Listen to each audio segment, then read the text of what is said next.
Le rôle de la fiscalité est multiple. Parmi ces aspects, on retrouve le financement des dépenses publiques, la redistribution des revenus, la régulation et la stabilisation de l'économie, ainsi que l'encouragement de la croissance économique. Nous aidons les contribuables à mieux gérer leur fiscalité.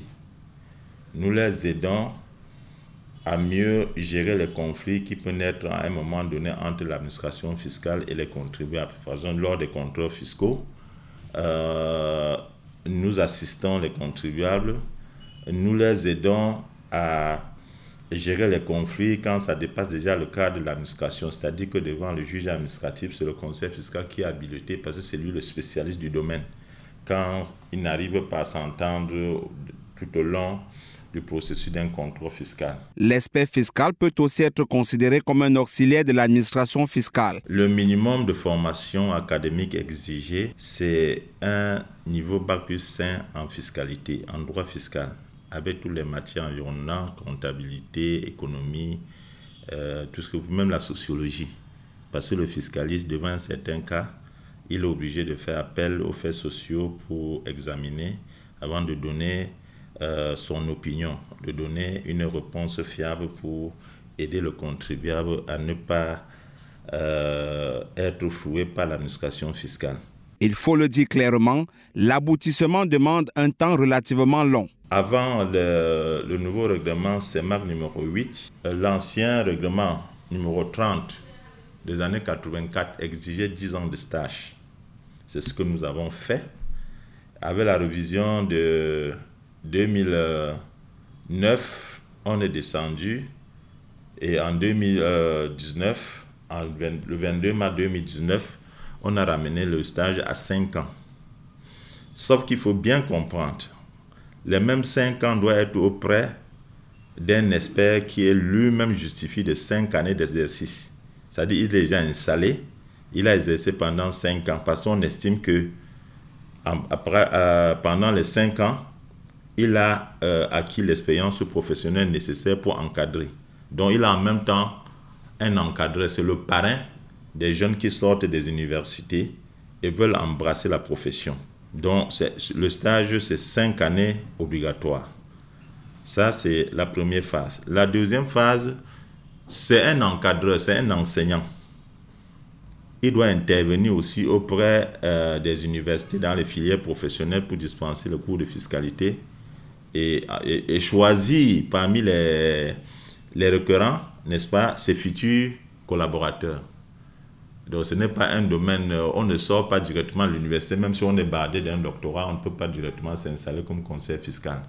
Il y a un chemin à suivre et le chemin, bien que long, est obligatoire. Une fois le stage terminé, il faut monter maintenant le dossier. On vous admet sur la base d'une attestation d'admission en stage. Après l'admission en stage, vous faites des 5 ans. À la sortie, vous rédigez un rapport de stage qui est comme un mémoire, censuré par votre parrain. Quand le mémoire est accepté par le parrain encadreur, vous montez donc votre dossier de demande d'agrément. Ce n'est pas un État qui délivre l'agrément. L'agrément est délivré par le Conseil des ministres de la Communauté économique et monétaire de l'Afrique centrale. C'est la CEMAC. Donc, le dossier monté en 8 exemplaires est déposé auprès de la Direction générale des impôts.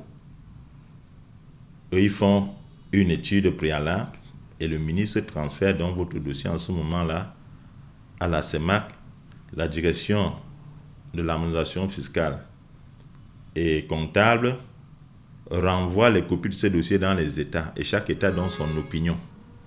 Prépare donc le dossier pour l'approbation du Conseil des ministres. Si les États acceptent, après l'analyse des éléments de votre dossier, que vous devez être expert de la zone, alors en ce moment-là, quand le comité inter-État siège, ils donnent le quitus et le Conseil des ministres vous agrée en ce moment-là comme expert de la CEMAC.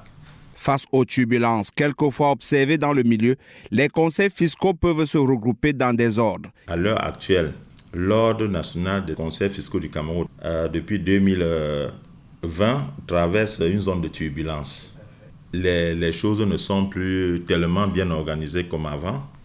Alors, face à cela, Nous sommes des hommes. On a eu plusieurs cas sociaux. Pendant les Covid, nous avons perdu au moins 2 confrères et il n'y avait aucune organisation pour prendre tout ça en charge. C'est suite à tous ces événements malheureux que l'association des conseils fiscaux solidaires de l'Ouest est née.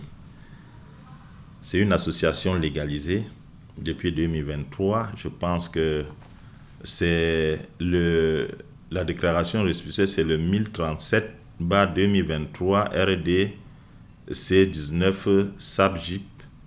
Alors, c'est le préfet du Vouri, le siège de l'association est à Douala.